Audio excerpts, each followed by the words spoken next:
Hey everybody, it's Andy. Welcome back to my weekly show where I help you build a career you love. Today, resume stuff. And more specifically, I've got a great resume submittal checklist for you.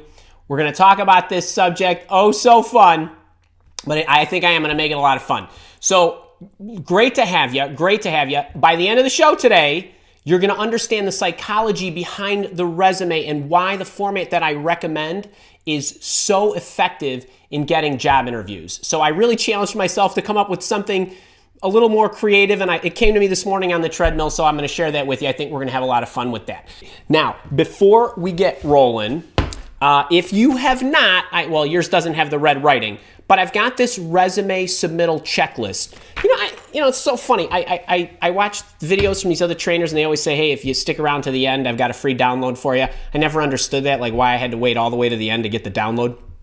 I don't even give it in the beginning. I've actually been circulating this thing for the last 3 days. So if you don't have yours, get it. You don't need it for the session today, but it might be a little easier to follow along. I am going to reference it a bit as we walk through it. All right, let's get into this. So, like I said, I wanted to create something for you that, I've talked a lot about the resumes. We've talked about the layout. We've talked about how to get noticed. We've talked about the stuff that ought to go in it and all that good stuff. But I thought, you know what? It would be really sweet and I have this for people in my paid programs, but I didn't really have something for the folks in my public community like this. So I wanted to create a checklist where you could assemble your resume, based on my instruction, based on my videos, and then you could have something that you would go to as a kind of a last minute check before you were going to submit this in an employer's career portal or an applicant tracking system or in one of the job searching sites, or even if you were going to email your resume to somebody. And I thought, wouldn't it be nice if everybody had a kind of a handy checklist? But I wanted to make it more thoughtful than, can you proofread it and make sure you spell check it and go have a friend look at it. I mean, you all know to do that stuff already. So mine is a little bit more about the content, the sections, and those kind of things. So I'm just going to go through it in order, and I'm going to try to weave into this little tapestry of the talk, just some analogies where you can get it. And these are more from my life, but I think they'll really resonate. All right, so let's get started with the first one. It's kind of a warm up, but number one, I want you to make sure that you have the proper layout. Now, I've put many videos out there, but there are 2 videos that I want to point you to get the proper layout for the resume. If you're a professional, I've done a video on how to build the ultimate professional resume, and in that video, I've provided a download with the template and some instructions in it. If you're a college student, I did a video just for you called This One Trick Will Make My College Resume Stand Out. In there, I give you the template and even some sample language throughout for your profile and things of that nature. But really quickly, there's 5 basic sections that the professional should have.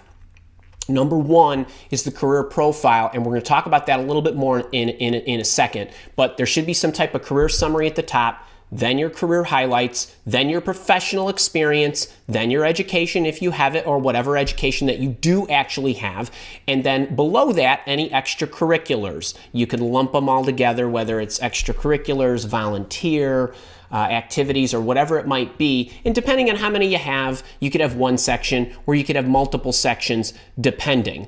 You kind of use your common sense. You don't want to have too many sections, but those are the kind of the 5 biggies. Obviously you want to have a section for your name and your contact information, all that good stuff. But you can get the proper layouts for that in those videos, and I actually put the links in those videos in the checklist. Now, I do want to talk a little bit more about these next couple of sections. All right, first thing I want you to really, really, really check, because the layout's pretty simple, is your career profile. Now, if you don't know what a career profile is, let's not over-engineer this. This is basically a section up at the top of your resume. This goes for college students too. But if you're a pro, and even if you're a college student, you should have a profile or a summary. If you're a college student, it'll be a profile of you as a student. And in that video I told you to check out, This One Trick Will Make Your College Resume Stand Out, I literally wrote one for you, and you just drop your stuff in it. If you're a professional, you want to have a career summary.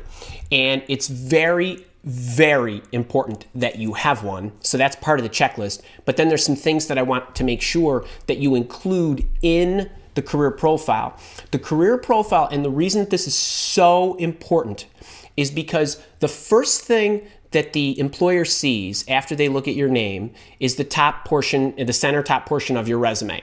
If they see a profile that gives them a summary of what they are about to read, that is your first chance to make a good impression. It's also, the second thing about it is you can, what I like to call, and this is incredibly important, you need to control the narrative psychologically. How are they going to get an understanding of you, what you're about, and what it'll start to do is it'll start to set their biases for how they'll read the rest of the resume.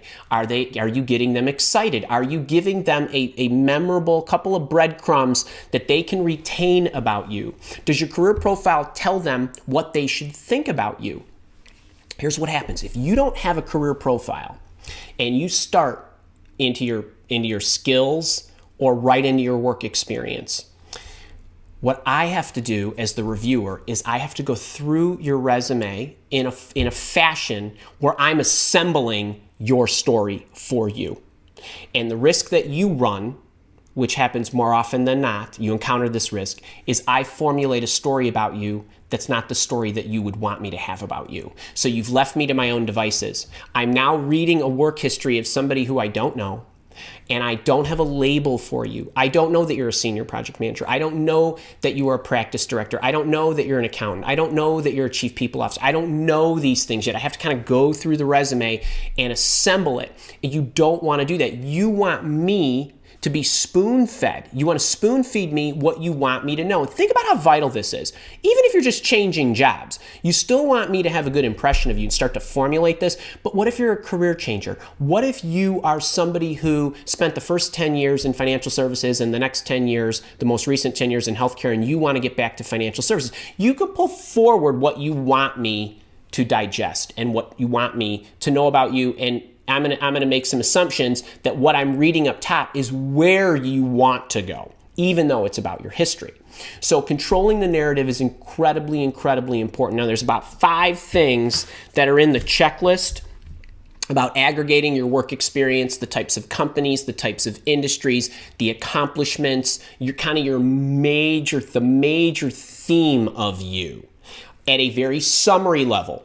And the career, now all those things are in the checklist, but the important points I want to make about the profile are it should be short, maybe 1 paragraph on that stuff that I just mentioned. And the other thing I want you to include is your core competencies. And your core competencies are effectively hardcore skills that you have developed. Something that's very specific to a business function. This is your chance to put your skills at the top. You don't need to put them in a tabular format. I've gone at length at why you don't want to do that. But a couple of paragraphs on those kind of 5-6 things, you'll be good to go. Now, when you think about setting biases, it's one analogy I was thinking about was, if you were somebody from a rough neighborhood, you grew up 20 years in a neighborhood where there was blood on the sidewalks and the streets, your natural inclination anytime you encounter somebody is to be defensive and to protect yourself. Well, I know that might happen over a lifetime, but when I'm an employer and I'm looking at your resume, within seconds, you can set biases for me. You can make me think about your work history in seconds that gets me excited about what I'm about to read. Okay, so that's incredibly important. I was saying about my little treadmill run this morning. I was thinking about, the career profile itself is really just a way to kind of draw somebody in based on what you've done. If you look at if I had to throw out a career profile at you and I just said, career coach, 30 years of experience across various industries, author, speaker, trainer, and so on, built online training and coaching programs, have a signature program called Job Search Bootcamp, have sent thousands of students through it at a 90% success rate, and people find their job within 7 weeks. Okay, well, that got your attention. It sounds pretty good. You're not ready to hit the buy button yet, right? You're not ready to enroll. So, but you got kind of an idea of what's happened. I've worked a long time. I've helped a lot of people. I've built some programs, and I've done a number of other things. Okay, that's cool. I like that, right? So, but like I said, your finger ain't on the buy button yet. So now what happens is as you transition from the career profile to the career highlights, you start to transition them from what's been to specifically what you've done. And the purpose of specifically what you've done on a major level is to get them to envision what their life would be like with you as an employee. So your career profile is about your history. The career highlights is where you start to shift their attention based on your specific history about what their future can be like. So the vividness of your major accomplishments is what does this. When somebody can envision the specifics of what you've done, and the more narrow it is, the more effective it is, because then I can imagine how you would do that in my company. Now, there are certain things that make employers smile and make their bells go off like crazy. Now, the first thing on the checklist is what I call the valuable 8. So the valuable 8 are the 8 problems every single employer has. Every single employer, doesn't matter what they do, doesn't matter how long they've been in business, they can always get better at these valuable 8. So what are they? I mean, if you look at the checklist, there is, revenue gen. I don't make enough money. Market awareness. I'm not well known enough, right? It goes on. I don't have enough customers. My customers aren't happy, or I want to make them happier, and so on. I'm not growing. My employees aren't happy enough. They've got 8 of them. They're all in there. All of you, no matter what you do, have somewhere along the way solved these problems. 1, 3, 5, or all 8 in some form or fashion. I'm not going to go into a ton of examples because there's videos in here. These top 4 or 5 videos go into specific examples, specific layouts, and all that good stuff. But those 8 big problems are incredibly important, and that's what they want to understand, because those are the things that are the most impactful for you to discuss. And you need to discuss them in a manner that answers the 7 big questions that they have. So here's something about the bullets and the highlights, and the bullets even in your professional experience. The reviewer automatically has questions because they don't know who you are. They're looking at a piece of paper. It doesn't matter even if somebody handed them the piece of paper, told them you were the greatest person in the world. They want to understand the context around what it was that you've done. So if you manage the customer service department of 25 people, that's not an accomplishment. That's just something that you did. But what happened to customer satisfaction? What happened to the speed in which you could resolve customer problems? It's what happened as a result of you doing what you did. And by being able to highlight that, or being able to put that in the highlight section to show an employer what it is that you've accomplished from an impact and a benefit perspective, is what transforms their thinking from the present to the future. And you're just doing this on paper because you're getting to them to envision this because you've painted a crystal clear picture. So there are 7 questions that they generally have that gives them context, that brings and illuminates light on that highlight of yours. They're in the checklist: the benefit, the how muches, the from when to whens, the how long did it take, how much of an increase and decrease. They're all in here. But now let me go back to the career profile and to the career highlight section and walk you through an analogy just to try to get you to envision what I mean by all of this. When I said, I was a career coach, 30 years experience, have these programs, lots of people went through them in a very successful rate. That was good. You probably enjoyed that. A lot of you have careers like this. The employer likes it. Now, finger's not on the buy button. You know what else doesn't put the finger on the buy button? Those silly tables that you guys are all putting at the top of your resume, the ones that list your skills. Let me list my skills. Here's my job search bootcamp page. If I put at the top of my job search bootcamp page in my career profile, self-awareness exercises, resume writing, job interviewing, job searching, salary negotiation, what would you do? Your eyes would glaze over that. Why? Because you know that any career coach should be able to do that. And that actually has no context around it, doesn't tell me a thing. But that's what a lot of you do up top. And you're wasting real estate, and they gloss right over it. Now, you get into the career highlights. I could say, you know what? I helped Susie get a job. I helped Susie get a job because that's what I did. That she took my program and she got a job. But right now, as you're looking at a bullet like that, your finger on the buy button? No, you don't care. You can't even understand what that looked like, right? So that's what a lot of you do in your bullets in your professional experience section, and even the ones of you that do put highlights together, a lot of times that's what you're doing. But there's a huge difference between that and something like Susie, out of work for 6 months, no money coming in, gonna have to foreclose on her house. Kids aren't being fed. She found me, took my job search boot camp program, got in, became more self-aware. We worked on her resume. Then what? Well, she had a nice resume, gave her 10 networking templates. She took those templates and started circulating them, and within a week had a bunch of interviews, and then started interviewing. Coached her up on that. She went in and she kicked butt. Ended up getting a job. Took another week. Then what? Oh, guess what? Got a 25% pay increase. All of those things that I just mentioned in that one little statement are all the deltas and all the questions that need to be answered by your highlights to the employer so that they could see, oh, she was out of work. Oh, she took this program. Oh, wait, that networking's a real problem for me. But it was solved because now she has the structure and the templates and just has to circulate them. And wow, it got results. And not only did it get results, got her a big pay increase. Okay, so imagine that. Imagine that. I hate to tell you this all, folks, but you're all me right now. You're all me right now. You are trying to put these resumes together that are no different than my job search bootcamp overview page to entice you to look at this to say I can help you, right? So your finger's not on the buy button yet, but it's getting closer. It's getting closer, right? You now have a better understanding of what it would be like if you took the program. It's the same thing you want to do for an employer. What would it be like to have Tom come and work here and transform our sales department like he did over there?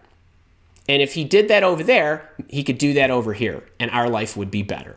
The best salespeople in the world are not the ones who highlight the features of their product or service. They are the ones that get people to think transformation of themselves. How will your life change? How will this company's life change? This is your opportunity in the highlight section of the resume to do that before they ever speak to you. Now, your fingers might be getting closer to the buy button, but you haven't hit it yet because what do you need to do? You need to interview me. That's what this is. Got news for you. You interview me every week, right? You come to my shows. You want to see if I'm, for those of you that are in the market to hire a coach. But for you, what you're doing in that top half of your resume with your career profile and your highlight section is you are controlling the narratives. You're practically hijacking the employer's mind. They haven't even gotten to the work experience section, and they're already envisioning you working there. That's why it's so important to use the top half of the first page to do that.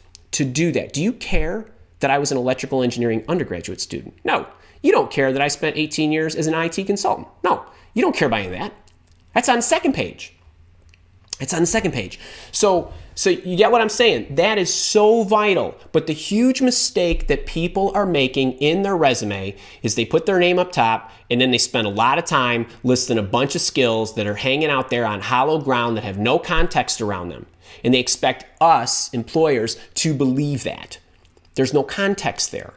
There's no context. But a career coach is probably going to help Susie with those things I just mentioned. Okay, that's a natural reaction and a natural progression. And they haven't even gotten to your professional experience yet, right? And the professional experience, as we transition into that part of the talk, is really just about substantiating that you've done the right things that support evidence of why you were able to achieve the specific highlights that you achieved. Okay, so I hope that helps you understand why that top half is so important. Okay, it's incredibly, incredibly important. So this checklist, I got them all here. The big 8, the big 7. So you got to go through that. And on the big 7, you don't have to answer all of them every single time. But those are the kind of things that people want to know. And the more questions an employer has, the less likely they are to want to pull you in, for an interview. So keep that in mind. All right, there's a couple of, oh, hey, hello. I got my cup here. All right, let's go on to the professional experience section. All right, Professional experience section, I got a big red ink on my thing that says I need to tell you about what happened. So there's one thing I need you to take away. I've given you the format. I've got the videos. You can lay out what that should look like: company, summary, title, summary, bullets, and so on. Your bullets should focus, here for card's sake, your bullets should focus on the big 8 that I showed you up in the highlights section, the big 7, those questions, and that's how you should package your bullets in the professional work experience section. The one big check mark that I want you to make as you look through it is that you're doing that and you are answering what happened as a result of you doing what you did. What happened? You managed the customer service department. Great, that's what you did. What happened? I managed 25 people. That's what you did. So I need to know some things. What happened to those 25 people? Are they all rock stars? Did all of them get promoted? Did all of them get big raises because you coached them up? What about your customers? Are they happier? Do you have a customer satisfaction survey that pulls them, right? That silly thing that they make me stay on the phone for, and then you press 1 or 2, or the ones that you send me in the email and so on. So what happened? I managed customer service department. Well, that's an afterthought. I raised customer satisfaction by 40%. Okay, what'd you do?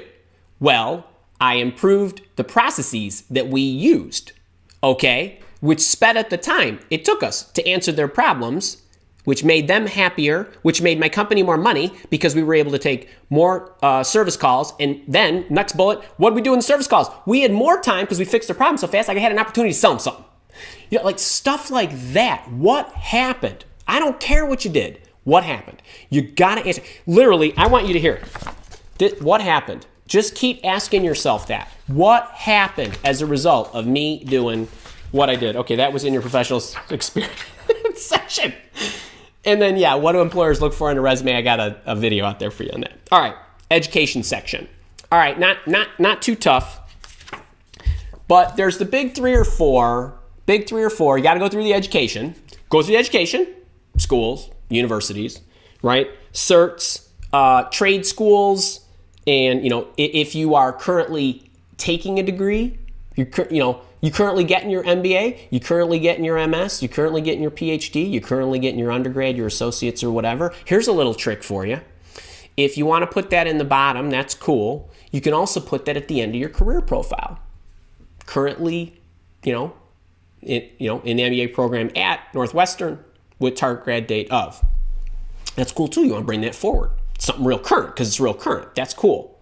So anyway, education's pretty straightforward. Then what I did was I put in what I felt were the 15 biggest extracurricular activities known to me.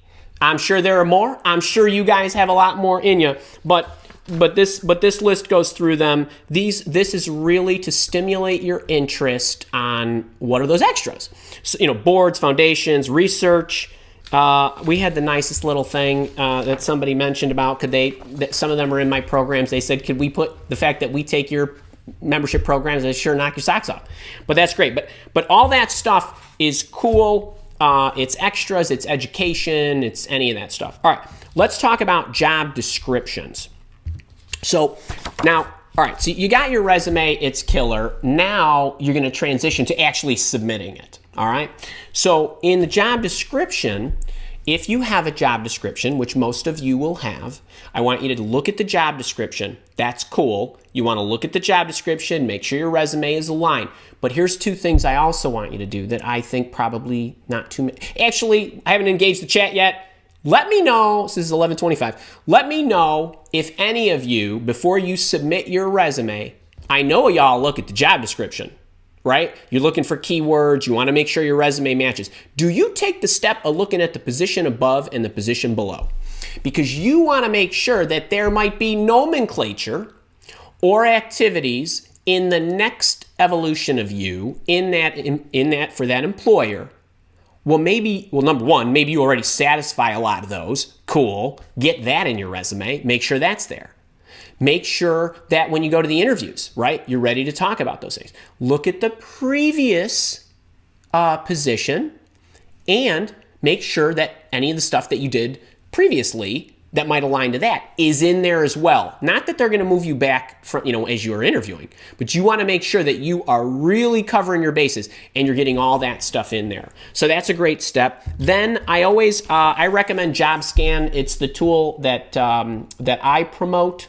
I like you to take your resume. This is just, just to make sure that there's any extras that the system, JobScan's system, might help surface for you. Basically what you do is you take your resume and you can cut it out and you plop it right in a box, and then you copy the job description and you plop that in a box and you hit it and it goes, and then JobScan will tell you, some things you might want to look out for. Do me a favor, run it. Don't stress about it, okay? Tinker with it to what makes sense. I'm not talking about gaming a system here. I'm just talking about getting a tool that I know that's in the market, that I have a relationship with these people, and I like it, and a lot of the people in the Mile Walk Academy have had great luck with it. Some people have not had great luck with it. That's going to happen to any system. It's imperfect. But it is a simple step. It takes seconds, minutes. And you can go in and maybe there's something eye-opening that the system caught that you didn't catch. So I recommend that. I also have a free webinar out there called 3 Secrets to Get Your Resume Noticed. I have a resume playlist on my YouTube channel that you might want to take me up on as well. And I think that's it. So I hope that serves you. Make sure you grab this guy. I know my thing always goes out of focus, but make sure you grab it. It's free. We had like 1,000 people grab it since the other day. I mean, so it really, I think it will really help you. So if you're watching me on the recording, I'll see you next week. Thanks for stopping by.